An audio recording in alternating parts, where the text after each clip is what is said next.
जोहार झारखंड। आप सभी लोगों का बिंदन क्लासेस में बहुत बहुत स्वागत है। ये हमारे यूट्यूब चैनल का पहला वीडियो होने वाला है जिसमें आप लोग झारखंड के इकोनॉमिक सर्वे के बारे में स्टडी करेंगे। झारखंड के प्रतियोगी परीक्षाओं, चाहे जेएसएससी हो या जेपीएससी हो, उन सभी प्रतियोगी परीक्षाओं में यहाँ से सवाल पूछे जाते हैं और कैसे कैसे सवाल पूछे जाते हैं वीडियो में आप इस बात को समझ और सीख पाएंगे। तो चलिए ज़्यादा देर न करते हुए वीडियो को शुरू किया जाए। इसका नाम है माक्रो इकोनॉमिक ओवरव्यू। ये चैप्टर 1 है। इस सीरीज में आपको कुल 17 वीडियोज़ मिलेंगे। इसमें मैंने पूरे के पूरे इकोनॉमिक सर्वे को कवर कराना है और आप समझ पाएंगे कि झारखंड की अर्थव्यवस्था को जानने के लिए, सीखने के लिए कितना इम्पोर्टेंट है। झारखंड को समझने के लिए यह जो वीडियो है कितना महत्वपूर्ण कदम है, तो आपको इसको समझिएगा। देखिए, अर्थव्यवस्था या अर्थशास्त्र की मैंने बात की अभी अर्थशास्त्र है क्या? अर्थ अर्थात संसाधन जिसका उपयोग करते हैं, वो हर चीज़ जिसका अपने लाभ के लिए उपयोग करते हैं वो संसाधन है। तो उनके बारे में स्टडी करना, संसाधनों का वितरण, उपयोग, उपभोग का स्टडी करना या उसको समझना, पढ़ना अर्थशास्त्र कहलाता है। अब समाज में उन नियमों को कैसे लागू करें कि सबको बेहतरीन तरीके से मिले, कैसे मिलेगा, बंटवारा कैसा होगा, उस सिस्टम को जानना, उस सिस्टम को बनाना, उस व्यवस्था को तैयार करना अर्थव्यवस्था कहलाता है। अर्थव्यवस्था कहलाता है एक ऐसी व्यवस्था जिसमें संसाधनों का उचित वितरण हो, अर्थव्यवस्था कहलाता है। चलिए आगे देखते हैं। इस वीडियो में आप जानेंगे कि झारखंड के जीडीपी का ग्रोथ रेट कितना है, झारखंड का पर कैपिटा इनकम कितना है, भौगोलिक क्षेत्रफल के मामले में झारखंड कहाँ है, झारखंड की अर्थव्यवस्था में तीनों क्षेत्रकों का योगदान कितना कितना है, झारखंड में गरीबी क्या है और महंगाई यानी इन्फ्लेशन क्या है। आपके सामने स्क्रीन पर एक बेहद ही बेहतरीन तस्वीर लगाई गई है नकटी डैम की। यह जो नकटी डैम है यह है चाईबासा में। चाईबासा मुख्यालय है पश्चिमी सिंहभूम जिला का। वैसे तो झारखंड में कुल 24 जिले हैं। उन 24 जिलों में क्षेत्रफल की दृष्टि से सबसे बड़ा जिला है पश्चिमी सिंहभूम, जिसका मुख्यालय है चाईबासा। और उस चाईबासा में है एक डैम, नकटी डैम, जिसका तस्वीर आप वीडियो में देख रहे हैं। आगे देखते हैं। जीडीपी क्या है दोस्त? एक साल के भीतर किसी भी क्षेत्र के सीमा के भीतर, एक साल के दौरान किसी भी क्षेत्र के सीमा, बाउंड्री के अंदर में, अंदर में उत्पादित की गई कुल वस्तुओं और सेवाओं का अंतिम मौद्रिक मूल्य उस क्षेत्र का जीडीपी कहलाता है। तो जीडीपी की परिभाषा आपको हमारे इकोनॉमिक वाले सर बताएंगे जो आपको क्लासेस लेंगे। यहाँ का पर्सपेक्टिव से, इकोनॉमिक सर्वे के नज़रिए से क्या सवाल बनता है, इस स्लाइड से देखिए। ये सवाल बनता है कि 2021-22 के दौरान झारखंड की अर्थव्यवस्था में जीडीपी का जो रेट था वो कितना था? तो 8.2%, 8.2% की दर से 2021-22 में बढ़ा। वहीं 2022-23 आते आते ये कितना हो गया? 7.8%। और ये अंदाज़ा लगाया जा रहा है कि अगले साल ये बढ़कर कितना हो जाना है? 7.4% हो जाएगा।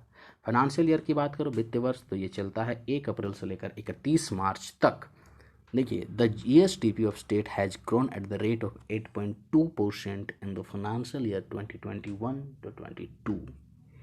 It is estimated to grow by 7.8% in the current financial year 2022-23 and by 7.4% in the year 23-24. तो ये एक अंदाज़ा लगाया गया है कि झारखंड की अर्थव्यवस्था इस प्रकार से ग्रो करेगी। आने वाले समय में यह 7.4% की दर से आगे बढ़ेगा।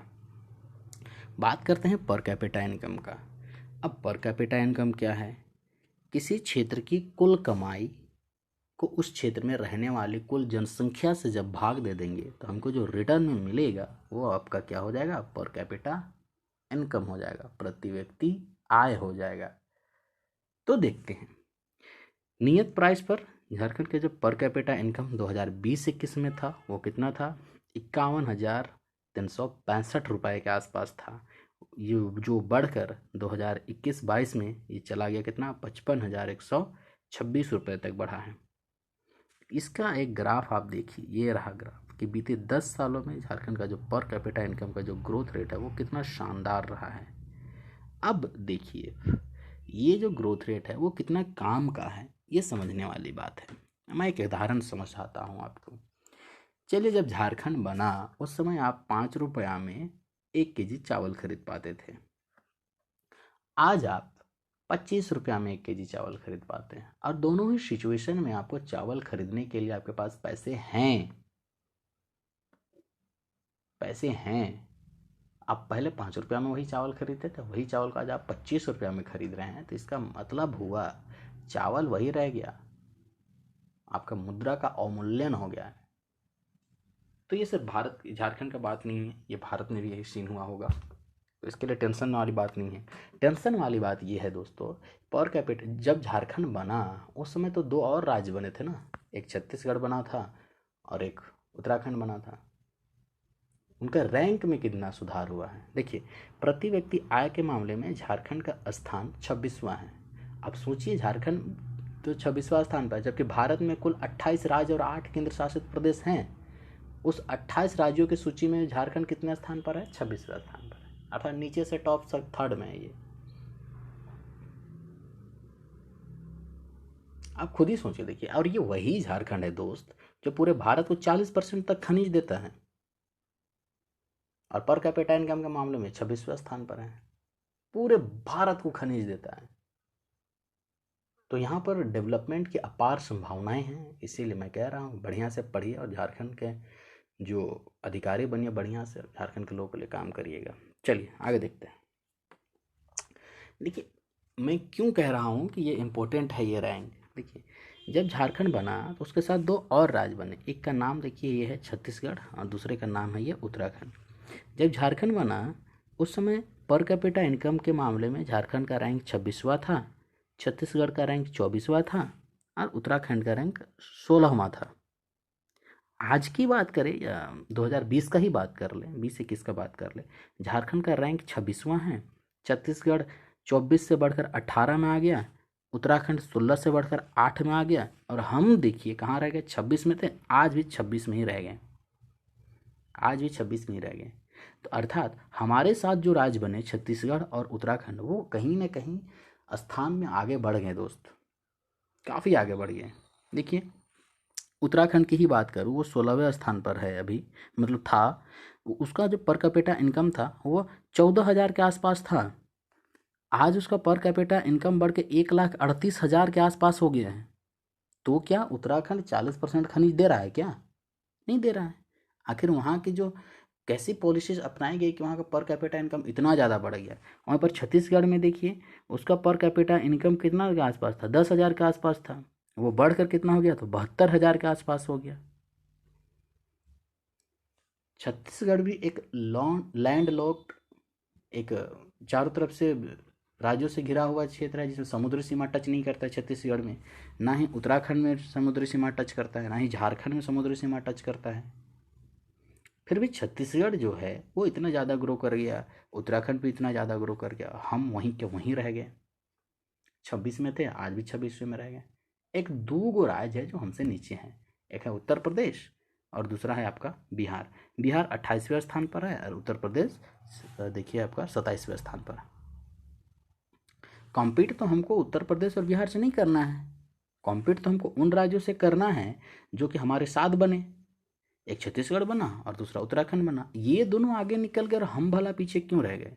सवाल आप अपने आप से पूछिएगा, आपको जवाब मिलेगा। चलिए आगे देखते हैं। ये है लिस्ट, सूची देखिए कैसे कैसे है उनका इकोनॉमी। 26वें स्थान पर झारखंड, 27वें में उत्तर प्रदेश, 28वें में बिहार, फर्स्ट में गोवा। ये इंपॉर्टेंट है, ये डाटा आप लोग को याद रखना पड़ेगा। अगर वीडियो आपको देखने में सहूलियत नहीं हो रही है तो वीडियो को आप बड़े स्क्रीन करके देखेंगे तो आपको और भी शानदार तरीके से चीज़ें दिखाई देंगी और आप समझ पाएंगे कि कैसे सवाल आपको पूछे जा रहे हैं और भी बेहतरीन तरीके से। शायद आप जो स्क्रीन पर देख रहे हैं छोटी स्क्रीन पर, वहाँ पर चीज़ें छोटी छोटी दिखाई दे रही होंगी। तो वीडियो को देखने के लिए आप अपने स्क्रीन के राइट हैंड साइड में जाएंगे, वहाँ पर एक बटन होगा, उसको टैप करेंगे, स्क्रीन बड़ी हो जाएगी। अच्छा, झारखंड का जो भौगोलिक क्षेत्रफल है उसका वितरण भारत में कैसे हुआ है? कहता है Jharkhand is one of the low income state of the country, there is a great disproportion in the share of the state with that of the country in terms of area, population and income। कहते हैं झारखंड एक कम आय वाला राज्य है और यह क्षेत्रफल, जनसंख्या और आय के मामले में भारत की तुलना में बहुत ज़्यादा विविधता रखता है। कहता है while the geographical area of the state is 2.4% of that of the country। कहता है कि भारत के कुल क्षेत्रफल का 2.4% जो क्षेत्रफल है वो झारखंड का है। If you leave the areas occupied by Pakistan and China, अगर हम पाकिस्तान ऑक्यूपाइड कश्मीर और अक्साई चीन को छोड़ दें तो बाकी शेष भारत का क्षेत्रफल में से झारखंड का क्षेत्रफल कितना है, तो वो है 2.5%, यानी कि 2.5%। और पॉपुलेशन की बात करें तो भारत के कुल जनसंख्या का लगभग 2.7% जनसंख्या झारखंड में निवास करती है। तो ये इम्पोर्टेंट हो जाता है 2.4%, 2.5%, 2.7%। ये काफ़ी क्लोज डेटा है, तो आपको इन सबको याद रखना पड़ेगा और यहाँ से आप बढ़िया से चीज़ों को समझ पाएंगे। ये इम्पोर्टेंट लाइन है दोस्तों।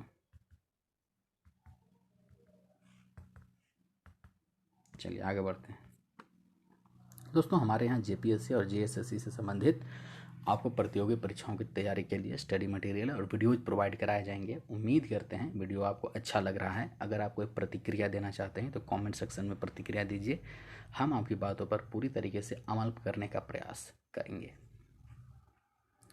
तो अब देखते हैं सेक्टोरियल ग्रोथ, यानी कि प्रत्येक क्षेत्र में, यानी कि प्रत्येक क्षेत्र अर्थात हो जाएगा प्राथमिक क्षेत्र, द्वितीय क्षेत्र और तृतीय क्षेत्र में झारखंड में किस प्रकार से बीते 10 सालों में वृद्धि हुई है और कैसे कैसे चीज़ें घट रही हैं। प्राइमरी सेक्टर की बात करें या प्राथमिक क्षेत्र की बात करें तो इसमें एग्रीकल्चर, कृषि, वानिकी, मत्स्य पालन और खनन आ जाता है। सेकेंडरी सेक्टर की बात करें तो कंस्ट्रक्शन यानी कि विनिर्माण, कुछ नई चीज़ों को बनाना सेकेंडरी सेक्टर यानी कि द्वितीय क्षेत्र। और तृतीय क्षेत्र में सेवा क्षेत्र आ जाता है, जैसे होटल, बैंकिंग सर्विसेज इत्यादि। कैसे समझेंगे, जब हम खुदाई करने के लिए खान पे जाते हैं, किसी माइन पर जाते हैं, खनन किया, उदाहरण के लिए मैं बोलता हूँ पश्चिमी सिंहभूम गए, वहाँ से आपने किरीबुरु जो है ऐस खदानों से लोहा निकाला, तो वो प्राथमिक क्षेत्र का काम हुआ। उस लोहे से आपने सेकेंडरी सेक्टर में गया, टाटा में गया, टाटा कार बनवाया, तो वो सेकेंडरी सेक्टर यानी कि विनिर्माण क्षेत्र से हुआ। अब टाटा कार बन गई आपकी, कार के लिए सर्विस सेंटर आपने खोला, तो वो टर्शरी सेक्टर यानी कि तृतीय क्षेत्र की बात हो गई। तो एक लोहा का जब आपने माइनिंग किया प्राथमिक क्षेत्र, उसी लोहा से आपने कार बनाया द्वितीय क्षेत्र, कार के लिए जो आपने बनाया सर्विस सेंटर वो हो गया आपका तृतीय क्षेत्र। तो तीनों क्षेत्रकों के बारे में आपने यहाँ तक जाना। अच्छा, इनका योगदान झारखंड की अर्थव्यवस्था में कैसा कैसा है देखिए। बात करें 2020-21 का, तो झारखंड का जो है अर्थव्यवस्था उसमें सबसे ज़्यादा हिस्सेदारी तृतीय क्षेत्र का है और वो है 44.6%। द्वितीय क्षेत्र की हिस्सेदारी 33.6%, तृतीय क्षेत्र की हिस्सेदारी 21.8% है। अच्छा, समझने वाली बात है दोस्तों वो कि बीते 10 सालों का जब आप ग्राफ देखेंगे यहाँ पर, तो देखिए 2011-12 में 27% था प्राथमिक क्षेत्र, घटकर अभी 21% आ गया, मतलब खेती बाड़ी का काम घट रहा है। दूसरी तरफ देखिए सेवा क्षेत्र यानी तृतीय क्षेत्र 38 से बढ़कर आ गया 44%, मतलब तृतीय क्षेत्र या सेवा क्षेत्र का हिस्सेदारी है बढ़ रहा है, और वहीं द्वितीय क्षेत्र 33% था, आज भी 33% के आसपास है। तो द्वितीय क्षेत्र जो है लगभग इक्वल ही है, लेकिन जो हमारा तृतीय क्षेत्र है वो बढ़ रहा है, प्राथमिक क्षेत्र है वो घट रहा है, यानी खेती बाड़ी, मत्स्य पालन, वानिकी ये सब घट रहा है और सेवा क्षेत्र बढ़ रहा है। तो ये चीज़ें सोचने वाली बात है। अब सब सोचिए कि अब कृषि में घट जाए, रुझान कृषि में लोगों का घट रहा है, इसके कारण होगा खेती बाड़ी करिएगा नहीं, खाइएगा क्या। चलिए आगे बढ़ते हैं दोस्तों। अब बात करते हैं गरीबी यानी कि poverty. Person spending below 47 rupees a day in cities and 32 rupees in village be considered as poor. मतलब जो है कोई व्यक्ति है शहर में रह रहा है और वो दिन का 47 रुपया या इससे कम खर्च कर रहा है अपने भोजन के लिए, तो वह गरीब माना जाएगा। और अगर वह गांव में रहता है और दिन का प्रतिदिन का 32 रुपया या इससे कम खर्च कर रहा है, तो वह ग्रामीण गरीब माना जाएगा। आगे कहता है an individual in rural areas requires a minimum of 2400 calories per day out of his food consumption.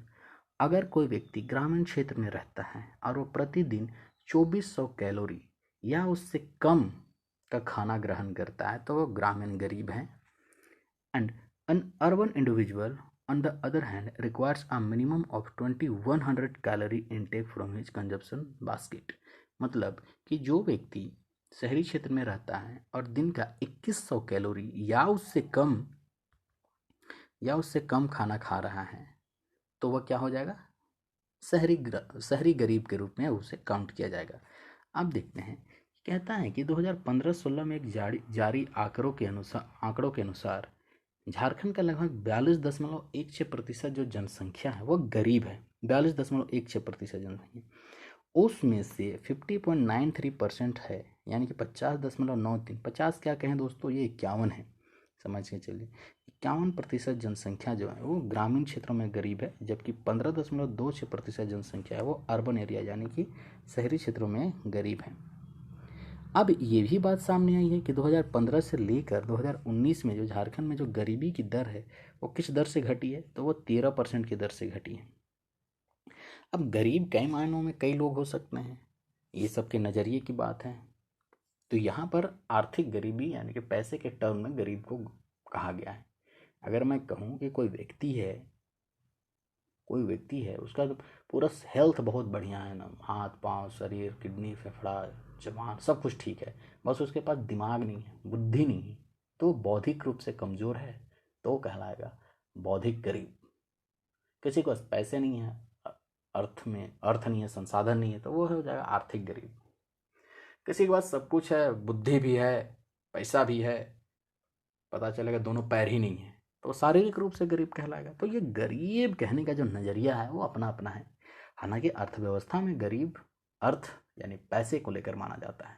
आमतौर पर गरीब उसे कहा जाता है जिसके पास बेसिक ज़रूरतों को पूरा करने के लिए पैसे नहीं होते, तो वो गरीब की श्रेणी में आता है। अब आगे बढ़ते हैं। इन्फ्लेशन यानी कि महंगाई की जो दर है वो 6% से या 6 पॉइंट से कम होनी चाहिए। ये बात कही गई है कब, तो फरवरी 2015 में। बात है फरवरी महीने के 2015 की, जब RBI reserve bank of India ने एक नया पॉलिसी लाया। उस पॉलिसी का नाम रखा गया the new monetary policy framework, जिसमें ये कहा गया कि हमें जो इन्फ्लेशन का जो रेट है वो हमेशा 6% से कम रखना चाहिए। 6% से कम रखेंगे तो अर्थव्यवस्था के लिए बहुत अच्छी बात है, लोग अच्छे से खर्च कर पाएंगे और आगे बढ़ पाएंगे। उससे ज़्यादा हो जाएगा तो लोगों के जेब पर दबाव बढ़ने लगेगा। ठीक है, अब इस पॉलिसी के अंतर्गत हमेशा 6% से कम रखने की बात कही गई है। अब सोच के देखिए, झारखंड का जो है इन्फ्लेशन रेट है वो देखिए एकदम 6 ही है। ये ब्लू वाला आप देख रहे हैं वो झारखंड को रिप्रेजेंट कर रहा है, जो केसरिया कलर में आप देख रहे हैं वो इंडिया को रिप्रेजेंट कर रहा है। तो झारखंड ये जून में देखिए ये लगभग 4 के आसपास था, ये दिसंबर 2022 जाते जाते ये 6 के आसपास चला गया। वहीं भारत का जो है इन्फ्लेशन रेट वो 6 से ठीक ऊपर था और आते आते 6 से ठीक नीचे हो गया। झारखंड का जो महंगाई दर है, इन्फ्लेशन रेट है, वो 6 है, एकदम 6 पर ही गया। आप देख रहे होंगे यहाँ पर ब्लू वाली जो लाइन आपको दिखाई दे रही है वो 6 पर है, ठीक 6 पर है। तो ये रहा ये MCQ, इन्फ्लेशन रेट 6%, फ्रेमवर्क अपनाया गया 2015 में। 42.16% गरीब है, उसमें से 50.93 ग्रामीण है और 15.26 शहरी है।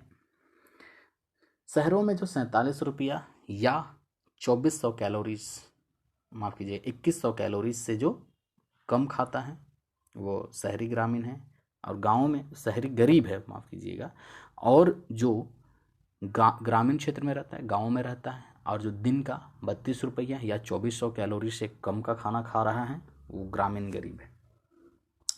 अर्थव्यवस्था में तीनों क्षेत्रकों में सबसे ज़्यादा योगदान तृतीय क्षेत्र का है। तो ये रही चीज़ें दोस्तों, उम्मीद करते हैं आपको समझ में आया होगा। आज के लिए क्लास को यहीं रखते हैं, मिलते हैं अगले क्लास में। आप लोगों को समय देने के लिए बहुत बहुत धन्यवाद, और जो भी प्रतिक्रिया होगा आप लोग उसे कमेंट सेक्शन में लिखेंगे, हम लोग उस पर अमल करने का पूरा प्रयास करेंगे। मैं और मेरी टीम कोशिश करेगी कि झारखंड के प्रतियोगी परीक्षाओं के लिए आपको एक बेहतरीन कंटेंट उपलब्ध कराया जाए। तो आज के लिए वीडियो को यहीं रखते हैं, मिलते हैं अगले वीडियो में, तब तक के लिए अपना ख्याल रखिए। जय हिंद, जोहार झारखंड।